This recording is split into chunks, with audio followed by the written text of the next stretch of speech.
ഈ അടുത്ത കാലത്തായി റവല്യൂഷണറി സോഷ്യലിസ്റ്റ് പാർട്ടി എന്ന RSP ഭയങ്കര സന്തോഷത്തിലാണ്. എന്ന് പറഞ്ഞാൽ അതിനൊരു ചെറിയ തിരുത്തുണ്ട്. RSP നേതാവും കൊല്ലം ലോക്സഭാ മണ്ഡലത്തിലെ പാർലമെന്റ് മെമ്പറുമായ NK പ്രേമചന്ദ്രൻ ഒഴിച്ചുള്ള RSP എന്ന് എടുത്തു പറയണം. ഞാനിനി പറയാൻ പോകുന്ന കാര്യത്തിൽ പ്രേമചന്ദ്രന് വലിയ സന്തോഷം കാണില്ല. മറ്റ് RSPക്കാർ എന്തുകൊണ്ട് സന്തോഷിക്കുന്നു എന്ന് ചോദിച്ചാൽ അതിനൊരു കാരണവുമുണ്ട്. കേരളത്തിലെ ഏറ്റവും ഗതികെട്ട ഒരു രാഷ്ട്രീയ പാർട്ടി ഉണ്ടെങ്കിൽ അത് RSP ആയിരുന്നു ഏകദേശം കഴിഞ്ഞ മാസം വരെ. ഇത് ഞാൻ പറയുന്നതല്ല, നിലവിലെ അവരുടെ സാഹചര്യങ്ങൾ എടുത്ത് പരിശോധിച്ചാൽ നമുക്ക് മനസ്സിലാകുന്ന കാര്യങ്ങളാണ്.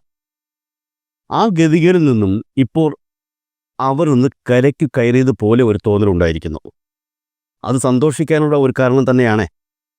അതായത് കുറച്ചുകൂടി വ്യക്തമായി പറഞ്ഞാൽ RSPയേക്കാൾ ഗതികെട്ട ഒരു പാർട്ടി കേരള രാഷ്ട്രീയത്തിൽ ഉണ്ടായിരിക്കുന്നു എന്ന്. അത് ഏത് പാർട്ടിയാണ് എന്ന് ഞാൻ പറയുന്നില്ല, പകരം കുറച്ച് കാഴ്ചകൾ ഇവിടെ കാണിച്ചു തരാം. അത് കണ്ടാൽ നിങ്ങൾക്ക് കാര്യം മനസ്സിലാകും. ആ പാർട്ടി ഏതാണെന്നും വ്യക്തമാവുകയും ചെയ്യും. ഞാൻ കാണിക്കാൻ പോകുന്നത് കുറച്ച് കമൻറ്റുകളാണ്. ഒരു രാഷ്ട്രീയ പാർട്ടിയെ ഇപ്പോൾ നയിക്കുന്ന നേതാവിനെതിരെ രാഷ്ട്രീയ പാർട്ടിയിലെ പ്രവർത്തകർ തന്നെ ഇട്ട കമൻറ്റുകളാണിത്.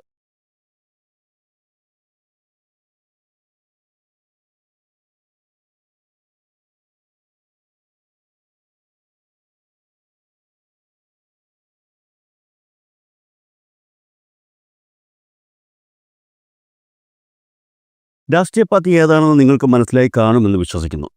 അപ്പോൾ പറഞ്ഞു വന്നത് RSPയുടെ കാര്യമാണ്.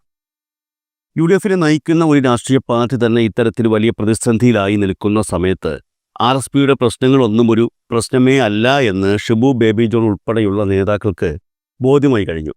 പക്ഷേ ഇതുവരെ അങ്ങനെയല്ലായിരുന്നു കാര്യങ്ങൾ. 2026 നിയമസഭാ തെരഞ്ഞെടുപ്പ് കേരളത്തിലെ ഏതെങ്കിലും ഒരു രാഷ്ട്രീയ പാർട്ടിയുടെ വിധിയെഴുത്ത് ആകുമെങ്കിൽ, അതായത് ഈ കേരള രാഷ്ട്രീയത്തിൽ ഒരു രാഷ്ട്രീയ പാർട്ടി നിലനിൽക്കണോ അതോ വേണ്ടയോ എന്ന് ജനങ്ങൾക്ക് തീരുമാനം കൈക്കൊള്ളേണ്ടി വന്നാൽ അതോടുകൂടി അവസാനിക്കുമായിരുന്നു റവല്യൂഷണറി സോഷ്യലിസ്റ്റ് പാർട്ടി അഥവാ RSP എന്ന രാഷ്ട്രീയ സംഘടന. വരുന്ന 2026 നിയമസഭാ തെരഞ്ഞെടുപ്പ് UDF എന്ന മുന്നണിയെ സംബന്ധിച്ച് തന്നെ ഒരു വിധിയെഴുത്തായിരുന്നു, നിലനിൽക്കണോ വേണ്ടയോ എന്നുള്ള. എങ്കിലും ആ കൂട്ടത്തിൽ ഏറ്റവും കൂടുതൽ ബാധിക്കപ്പെടുന്ന രാഷ്ട്രീയ പാർട്ടി അത് RSP ആയിരിക്കുമെന്നാണ് ഇതുവരെ കരുതിയിരുന്നത്. 2016 2021 ഓരോ തവണയും 5ഓളം സീറ്റുകളിൽ മത്സരിച്ച് ഒരു സീറ്റിൽ പോലും വിജയിക്കാൻ കഴിയാത്ത അവസ്ഥയിൽ നിൽക്കുന്ന RSP അടുത്ത തെരഞ്ഞെടുപ്പിനെ നേരിടുമ്പോൾ ആ തെരഞ്ഞെടുപ്പ് ആ പാർട്ടി കേരളത്തിൽ നിലനിൽക്കണോ അതോ വേണ്ടയോ എന്ന് തീരുമാനം കൈക്കൊള്ളുന്ന ഒന്നായിരിക്കുമെന്നുള്ളത് വിഷമകരമായ കാര്യം തന്നെയായിരുന്നു. എന്നാൽ ഇപ്പോൾ അക്കാര്യത്തിൽ RSP നേതാക്കൾക്ക് കുറച്ച് ആശ്വാസമുണ്ട്. തങ്ങളെക്കാൾ ഗതികെട്ട ഒരു പാർട്ടി ഇപ്പോൾ UDFിലുണ്ട് എന്ന് അവർക്ക് ബോധ്യമായി കഴിഞ്ഞു. സ്വന്തം നിലനിൽപ്പിൻ്റെ തന്നെ പ്രശ്നമുണ്ടായിരുന്നു എങ്കിലും ഒരു RSP പ്രവർത്തകനും ഇതുവരെ ഒരു RSP നേതാവിന് തെറി വിളിച്ചിട്ടില്ല. കേരള രാഷ്ട്രീയത്തിൽ വളരെ ചെറിയ പാർട്ടിയായിരുന്നു എങ്കിലും അവരുടേതായ അഭിമാനം ഉയർത്തിപ്പിടിക്കാൻ അവർ ശ്രമിച്ചിട്ടുമുണ്ട്. എന്നാൽ RSP ഇപ്പോൾ ഉൾക്കൊള്ളുന്ന UDF എന്ന മുന്നണിയെ നയിക്കുന്ന കോൺഗ്രസ് പാർട്ടിയിൽ ഇപ്പോൾ കാണുന്നത് എന്താണ് എന്ന് ചോദിച്ചാൽ അതിന് ഒരു UDFക്കാരനും ഉത്തരം കാണില്ല. കാരണം അത്രത്തോളം ഗുരുതരമായ പ്രശ്നങ്ങളിലൂടെയാണ് ഇപ്പോൾ UDF കടന്നു പോകുന്നത്. വരുന്ന നിയമസഭാ തെരഞ്ഞെടുപ്പോടെ ഒരു രാഷ്ട്രീയ പാർട്ടി മാത്രമല്ല, ആ മുന്നണി തന്നെ ഇല്ലാതാകുന്ന ഘട്ടത്തിലേക്കാണ് ഇപ്പോൾ കാര്യങ്ങളുടെ പോക്ക്. ഈ സാഹചര്യത്തിലാണ് RSPയുടെ ഭാഗത്തു നിന്നും ഒരു നിർണായക തീരുമാനം ഇപ്പോൾ പുറത്തു വരുന്നത്. മുങ്ങിത്താഴ്ന്നുകൊണ്ടിരിക്കുന്ന കപ്പലിൽ നിന്നും പുറത്തു കിടക്കാനുള്ള RSPയുടെ അവസാന ശ്രമത്തിന് ലൈഫ് ജാക്കറ്റുമായി CPMഉം എത്തിക്കഴിഞ്ഞു എന്നാണ് മനസ്സിലാക്കാൻ കഴിയുന്നത്. സംസ്ഥാനത്ത് RSP ഇപ്പോൾ ഒരു വലിയ പിളർപ്പിനെ അഭിമുഖീകരിക്കുകയാണ് എന്നാണ് വിവരം. 2014 കൊല്ലം ലോക്സഭാ സീറ്റിലെ കാര്യത്തിൽ LDFിൽ നിന്നും പിണങ്ങി പടിയിറങ്ങി UDFിൽ വന്നു കയറുമ്പോൾ മറ്റൊരു രാഷ്ട്രീയ പാർട്ടിക്കും അത്തരത്തിലുള്ള ഒരു സ്വീകരണം UDF നൽകിയിട്ടില്ല എന്നുള്ളതായിരുന്നു യാഥാർത്ഥ്യം. അതിന് കാരണം RSP മൂലം UDF ഇനിയും വളരെയേറെ ശക്തിപ്പെടും എന്ന് കരുതിയിട്ടല്ല. RSP LDFിൽ നിന്ന് വിട്ടുപോകുമ്പോൾ ആ ഇടതുമുന്നണിയുടെ തകർച്ച അത്രയേറെ UDFനെ മോഹിപ്പിച്ചിരുന്നു എന്നുള്ളതുകൊണ്ടാണ്.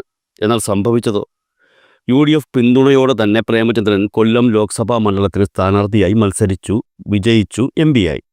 എങ്കിലും അതിനുശേഷം ആ പാർട്ടിയുടെ പോക്ക് എങ്ങോട്ടായിരുന്നു? RSP എന്ന രാഷ്ട്രീയ പാർട്ടിയുടെ ഗ്രാഫ് നോക്കിയാൽ നമുക്ക് ഏറെക്കുറെ കാര്യങ്ങൾ മനസ്സിലാകും.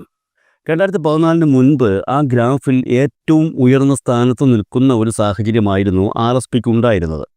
2014 ശേഷം ആ ഗ്രാഫ് താഴേക്ക് വരുന്ന കാഴ്ചയാണ് നമുക്ക് കാണാൻ കഴിഞ്ഞത്.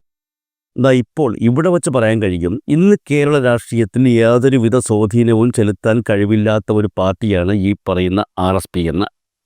തങ്ങൾക്ക് സംഭവിച്ച തകർച്ചയിൽ നിന്നും പാഠം പഠിക്കാതെ വീണ്ടും തകർച്ചയിൽ നിന്നും തകർച്ചയിലേക്ക് നീങ്ങുന്ന ഒരു RSPയാണ് ഇതുവരെ നമ്മൾ കണ്ടത്. ഏകദേശം കഴിഞ്ഞ ഒരു 12 വർഷമായി UDFിൽ നിലനിൽക്കുന്ന ഔദ്യോഗിക RSPക്ക് ഒരു ജോലി മാത്രമാണുള്ളത്. RSPയുടെ നേതാവായ NK പ്രേമചന്ദ്രനെ ലോക്സഭാ തിരഞ്ഞെടുപ്പിൽ മത്സരിപ്പിച്ച് വിജയിപ്പിച്ച് ഡൽഹിയിലേക്ക് അയക്കുക. അതല്ലാതെ മറ്റെന്തെങ്കിലും ജോലി മുന്നണി അടിസ്ഥാനത്തിൽ RSP ചെയ്യുന്നുണ്ടോ എന്ന് ചോദിച്ചാൽ അതിനെപ്പറ്റി ഒരു വിവരവുമില്ല. 2014 മുൻപ് RSP രാഷ്ട്രീയത്തിൽ സജീവമായി ഓടി നടന്ന് പ്രവർത്തിച്ചിരുന്ന പല നേതാക്കളും ഇന്ന് മറ്റു പാർട്ടികളിലാണ്. പ്രേമചന്ദ്രനെ ലോക്സഭയിലേക്ക് അയക്കാൻ വേണ്ടി മാത്രമുള്ള ഒരു പാർട്ടിയായി മാത്രം ഇപ്പോൾ ഈ പറയുന്ന RSP മാറിക്കഴിഞ്ഞു എന്നുള്ളതിന് ഈ 10 വർഷക്കാലം തന്നെയാണ് തെളിവ്. എന്നാൽ കേഡർ സ്വഭാവമുള്ള ഒരു ജനാധിപത്യ രീതിയിൽ പ്രവർത്തിക്കുന്ന RSP എന്ന പാർട്ടിക്ക് ഒരു വ്യക്തിയെ മാത്രം കേന്ദ്രീകരിച്ച് പ്രവർത്തിക്കാൻ സാധിക്കില്ല എന്ന് മനസ്സിലാക്കിക്കൊണ്ടുള്ള നീക്കങ്ങളാണ് ഇപ്പോൾ നടക്കുന്നത്.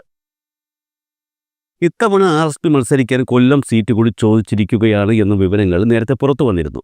5 സീറ്റുകൾ തങ്ങൾക്ക് മത്സരിക്കാൻ UDF തരുന്നുണ്ടെങ്കിലും അതിൽ പലതും തങ്ങൾക്ക് വിജയസാധ്യത ഒട്ടുമില്ലാത്ത സീറ്റുകളാണ് എന്നുള്ളതാണ് RSPയുടെ പരാതി.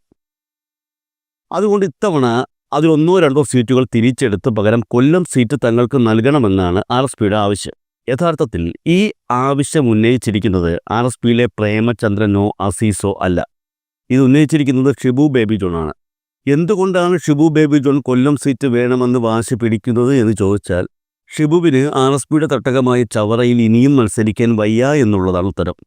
ഇതുവരെ ഷിബു മത്സരിച്ചത് ചവറയിൽ തന്നെയാണ്. എന്നാൽ 2016 2021 ഷിബു തോൽവി ഏറ്റുവാങ്ങുകയായിരുന്നു.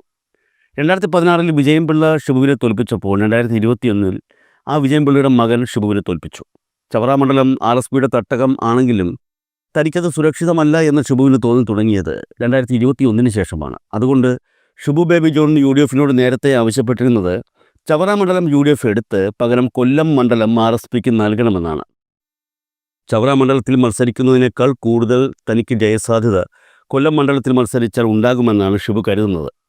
യഥാർത്ഥത്തിൽ ഷിബു ബേബി ജോണിൻ്റെ അവകാശവാദം കറക്റ്റാണ്. 2000 വരെ RSP മത്സരിച്ച് വിജയിച്ചു കൊണ്ടിരുന്ന മണ്ഡലമായിരുന്നു കൊല്ലം. RSPയിൽ സംഭവിച്ച 2000-ലെ പിളർപ്പിനു ശേഷം കൊല്ലം നിയമസഭാ മണ്ഡലത്തിൽ ഈ പറയുന്ന RSP പിന്നിലേക്ക് പോയെങ്കിലും ഇപ്പോഴും അവർക്ക് അവിടെ സ്വാധീന ശക്തിയുണ്ടെന്ന് തന്നെയാണ് ബേബി ജോൺ അനുയായികൾ വിശ്വസിക്കുന്നത്. അതുകൊണ്ട് തന്നെ കൊല്ലം നിയമസഭാ മണ്ഡലം തനിക്ക് സുരക്ഷിതമായ ഇടമായിരിക്കുമെന്ന് ബേബി ജോണിൻ്റെ പുത്രൻ ഷിബു ബേബി ജോണും കരുതുന്നു. ഇതാണ് ചവറ ഉൾപ്പെടെയുള്ള ചില മണ്ഡലങ്ങൾ തിരിച്ചെടുത്ത് പകരം തങ്ങൾക്ക് ജയസാധ്യതയുള്ള കൊല്ലം നിയമസഭാ മണ്ഡലം തരണമെന്ന അഭ്യർത്ഥന ഷിബു ബേബി ജോൺ UDF നേതൃത്വത്തോട് നേരത്തെ നടത്തിയത്. ഇതിനോട് UDF അനുകൂലമായോ പ്രതികൂലമായോ ഇതുവരെ പ്രതികരിച്ചിട്ടുമില്ല. 2026 തെരഞ്ഞെടുപ്പ് അടുത്തു വരുന്നതിനിടെയാണ് RSPയിൽ വളരെ പ്രധാനപ്പെട്ട ഒരു ചർച്ച ഉണ്ടായത്. അതായത് RSPയിലെ പ്രമുഖ നേതാവായ പ്രേമചന്ദ്രൻ ചവറയിൽ മത്സരിക്കാൻ പോകുന്നു എന്നുള്ളത് സംബന്ധിച്ചായിരുന്നു ചർച്ച. യഥാർത്ഥത്തിൽ ചവറയിൽ പ്രേമചന്ദ്രൻ മത്സരിക്കേണ്ടതില്ല എന്ന നിലപാടിൽ ഉറച്ചു നിൽക്കുകയായിരുന്നു ഷിബു ബേബി ജോൺ ഇതുവരെ. അതിന് കാരണമുണ്ട്. താൻ ചവറയിൽ മത്സരിച്ചാൽ ചിലപ്പോൾ തോൽക്കുമെന്ന കാര്യം ഷിബുവിനറിയാം. എന്നാൽ പ്രേമചന്ദ്രനാണ് ചവറയിൽ മത്സരിക്കുന്നതെങ്കിൽ ഫലം അനുകൂലമാകുമെന്നുള്ള കാര്യവും ഷിബുവിന് ഏകദേശം ഉറപ്പാണ്. ഒരുപക്ഷെ പ്രേമചന്ദ്രൻ ചവറയിൽ മത്സരിച്ച് വിജയിക്കുകയും താൻ കൊല്ലത്ത് മത്സരിച്ച് വിജയിക്കുകയും ചെയ്താലും പ്രശ്നമുണ്ട്. അങ്ങനെ വന്നു കഴിഞ്ഞാൽ 2026 നിയമസഭാ തെരഞ്ഞെടുപ്പിൽ UDFന് സംസ്ഥാനത്ത് അധികാരം ലഭിക്കുകയാണെങ്കിൽ RSPയിൽ നിന്നും മന്ത്രിയാവുക പ്രേമചന്ദ്രനായിരിക്കുമെന്ന കാര്യം ഉറപ്പാണ്. കാരണം സീനിയോറിറ്റിയും അതുപോലെ തന്നെ ലോക്സഭാ മെമ്പറായുള്ള പരിചയവും UDF നേതാക്കളുമായുള്ള അടുത്ത ബന്ധവും പ്രേമചന്ദ്രനെ മന്ത്രിയാക്കുമെന്ന കാര്യം ഷിബു ബേബി ജോണിന് നന്നായി അറിയാം. കഴിഞ്ഞ 10 വർഷമായി മണ്ഡലത്തിൽ യാതൊരുവിധ സ്വാധീനവും ചെലുത്താൻ തന്നെക്കൊണ്ടാകുന്നില്ല എന്ന കാര്യവും ഷിബു ബേബി ജോണിന് നിശ്ചയമുണ്ട്. പ്രേമചന്ദ്രൻ MLA ആകണമെന്ന ആഗ്രഹം പ്രകടിപ്പിച്ചു കഴിഞ്ഞ സ്ഥിതിക്ക് ചവറ നിയമസഭാ മണ്ഡലം തീർച്ചയായും പ്രേമചന്ദ്രന് കൊടുക്കണമെന്നായിരിക്കും UDF പറയുക. എന്നാൽ കൊല്ലം നിയമസഭാ മണ്ഡലം ഷിബു ബേബി ജോണിന് കൊടുക്കുന്ന കാര്യത്തിൽ യാതൊരു ഉറപ്പും ഇതുവരെ ഉണ്ടായിട്ടുമില്ല. ചവറ മണ്ഡലത്തിൽ താൻ മത്സരിച്ച് വിജയിച്ചാൽ ഒഴിവുവരുന്ന കൊല്ലം ലോക്സഭാ സീറ്റിൽ ഷിബു ബേബി ജോണിനെ മത്സരിപ്പിക്കാമെന്നുള്ള നിർദ്ദേശമാണ് പ്രേമചന്ദ്രൻ മുന്നോട്ട് വച്ചതെന്നാണ് അറിയാൻ കഴിയുന്നത്. ലോക്സഭയിലേക്ക് പോകുന്നതിനോട് ഷിബു ബേബി ജോണിന് താല്പര്യമില്ല. മാത്രമല്ല ചവറ മണ്ഡലത്തിൽ പ്രേമചന്ദ്രൻ വിജയിക്കുമെന്ന് കരുതി താൻ മത്സരിക്കാതെ ഇരുന്നാൽ ഒരുപക്ഷെ പ്രേമചന്ദ്രൻ ചവറയിൽ തോറ്റാൽ കേരള രാഷ്ട്രീയത്തിൽ യാതൊരുവിധ പ്രസക്തിയുമില്ലാത്തൊരു വ്യക്തിയായി താൻ മാറുമെന്നുള്ള കാര്യവും ഷിബു ബേബി ജോണിന് ഉറപ്പാണ്. ഈ സാഹചര്യത്തിലാണ് കൊല്ലം സീറ്റിനു വേണ്ടി ഷിബു ബേബി ജോൺ കടും പിടുത്തം പിടിക്കുന്നത്. കാര്യങ്ങൾ ഇങ്ങനെ ഇരിക്കെയാണ് രാഹുൽ മാങ്കൂട്ടം വിഷയവുമായി ബന്ധപ്പെട്ട് UDFിൽ അസ്വസ്ഥതകൾ തലപൊക്കി തുടങ്ങിയത്. ഇതുവരെ UDFിനെ തൻ്റെ വരുതിയിൽ നിർത്തി മുന്നോട്ട് കൊണ്ടുപോയിക്കൊണ്ടിരുന്ന VD സതീശൻ രാഹുൽ മാങ്കൂട്ടം വിഷയം വന്നതിന് ശേഷം ഒറ്റപ്പെട്ട അവസ്ഥയിലാണ്. ഷാഫി പറമ്പിലും രാഹുൽ മാങ്കൂട്ടവും A ഗ്രൂപ്പുമായി ഒത്തുചേർന്ന് കോൺഗ്രസ് പിടിച്ചെടുക്കാനുള്ള ശ്രമങ്ങളാണ് ഇപ്പോൾ നടത്തുന്നത് എന്നാണ് വിവരം. ഈ സാഹചര്യത്തിലാണ് ഷിബു ബേബി ജോൺ ഉൾപ്പെടുന്ന RSPയിലെ പ്രബല വിഭാഗത്തെ കൂടെ കൂട്ടുവാൻ CPM ശ്രമങ്ങൾ ആരംഭിച്ചതും. കോൺഗ്രസ് നേതാവ് ബിന്ദു കൃഷ്ണ കൊല്ലം നിയമസഭാ മണ്ഡലം ലക്ഷ്യമാക്കി ഇപ്പോൾ തന്നെ തെരഞ്ഞെടുപ്പ് പ്രവർത്തനങ്ങൾ ആരംഭിച്ചു കഴിഞ്ഞിട്ടുണ്ട്. അതുകൊണ്ട് തന്നെ കൊല്ലം സീറ്റ് RSPയുമായി വച്ചു മാറുന്നതിനോട് കോൺഗ്രസിന് താൽപ്പര്യമില്ല എന്നാണ് മനസ്സിലാകുന്നത്. UDF മുന്നണി കൊല്ലം സീറ്റ് തനിക്ക് മത്സരിക്കാൻ ലഭ്യമാക്കിയില്ലെങ്കിൽ മുന്നണി മാറുന്ന കാര്യത്തിൽ തനിക്ക് തീരുമാനങ്ങൾ എടുക്കേണ്ടി വരുമെന്നുള്ള സൂചനകൾ ഷിബു ബേബി ജോൺ UDFിന് നൽകിക്കഴിഞ്ഞു എന്നാണ് വിവരം. അവിടെയാണ് CPMന്റെ കളി നടക്കുന്നതും. LDF സ്ഥാനാർത്ഥിയായി ഇത്തവണ കൊല്ലം മണ്ഡലത്തിൽ മത്സരിക്കാൻ മുകേഷ് ഉണ്ടാകില്ലെന്ന കാര്യം ഉറപ്പാണ്.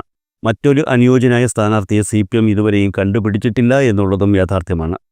ഷിബു ബേബി ജോൺ UDF മുന്നണി വിട്ടുവന്നാൽ LDF 2 കൈനീട്ടി സ്വീകരിക്കുമെന്നുള്ള കാര്യത്തിൽ സംശയമൊന്നും വേണ്ട. ഷിബു ബേബി ജോണിന് കൊല്ലം നൽകുന്നതിനൊപ്പം മറ്റ് 2 ജയസാധ്യതയുള്ള സീറ്റുകൾ കൂടി നൽകാമെന്നും CPM ഉറപ്പ് നൽകിയിട്ടുണ്ട് എന്നാണ് വിവരം. മാത്രമല്ല കുന്നത്തൂർ മണ്ഡലത്തിലെ MLA കോവൂർ കുഞ്ഞുമോൻ്റെ RSPയുമായി ഷിബു ബേബി ജോണിൻ്റെ നേതൃത്വത്തിലുള്ള RSP ലയിക്കുമെന്നുള്ള വിവരങ്ങളും പുറത്തു വരുന്നുണ്ട്. തങ്ങളെ ചതിച്ചു മറുകണ്ഠം ചാടിയ പ്രേമചന്ദ്രന് ഒരു മറുപടി കൊടുക്കുക എന്ന ഉദ്ദേശവും CPMന്റെ പുതിയ നീക്കത്തിന് പിന്നിലുണ്ട്. എന്തായാലും ഇതുമായി ബന്ധപ്പെട്ട ചർച്ചകൾ പുരോഗമിച്ചു കൊണ്ടിരിക്കുകയാണ് എന്നുള്ളതാണ് ഇപ്പോൾ പുറത്തു വരുന്ന വിവരങ്ങൾ. ഈ വിഷയത്തിൽ കേരള രാഷ്ട്രീയത്തെ പ്രത്യേകിച്ചും UDF രാഷ്ട്രീയത്തെ പിടിച്ചു കുലുക്കുന്ന രീതിയിൽ തന്നെ തീരുമാനങ്ങൾ ഉണ്ടാകുമെന്നാണ് രാഷ്ട്രീയ നിരീക്ഷകരും കരുതുന്നത്.